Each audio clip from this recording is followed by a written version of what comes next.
নমস্কার। আজ অর্ধকূর্মাসন কিভাবে করবেন ও অর্ধকূর্মাসনের উপকারিতা নিয়ে কিছু কথা বলবো। কিভাবে করবেন? প্রথমে দু পা সামনে টান করে মেঝে, বিছানা বা যোগা ম্যাটে বসুন। তারপর ওই অবস্থা থেকে বজ্রাসন অভ্যেস করুন। বজ্রাসন কি করে করতে হয় আমি আমার পূর্বের ভিডিওয় তা বলেছি। বজ্রাসনে বসার পর ধীরে ধীরে দু হাত শরীরের দুই পাশ দিয়ে মাথার উপরে তুলে হাতের তালু জোড়া করে প্রণামের ভঙ্গিতে আসুন। দুই বাহু, দুই কান স্পর্শ করে থাকবে।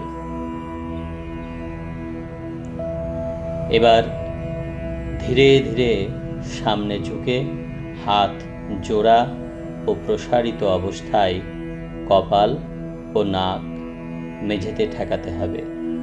লক্ষ্য রাখতে হবে যেন গোড়ালি উপর থেকে পিছনে উঠে না যায়। শ্বাস প্রশ্বাস স্বাভাবিক রেখে 20 থেকে 30 সেকেন্ড এই অবস্থায় থাকতে হবে। তারপর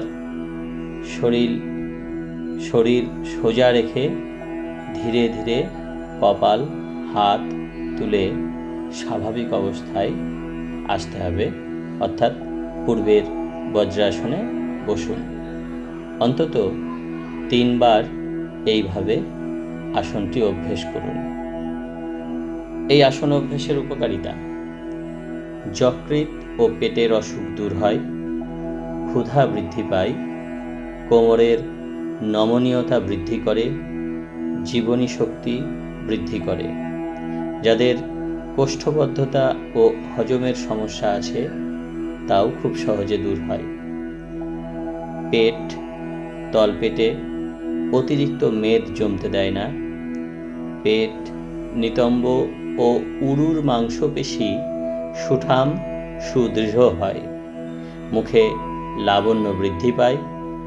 আমাশয় ও কোলাইটিসের সমস্যা থাকলেও সেটি নিরাময়ে এই আসনটি ভীষণ উপকারী।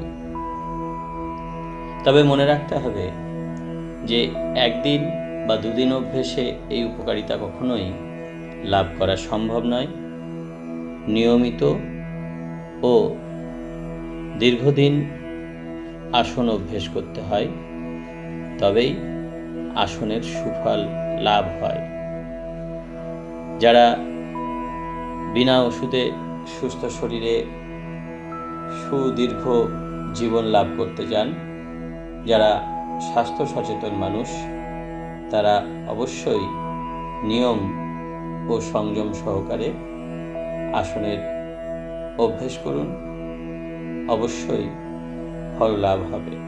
সবাই সুস্থ থাকুন, ভালো থাকুন। নমস্কার।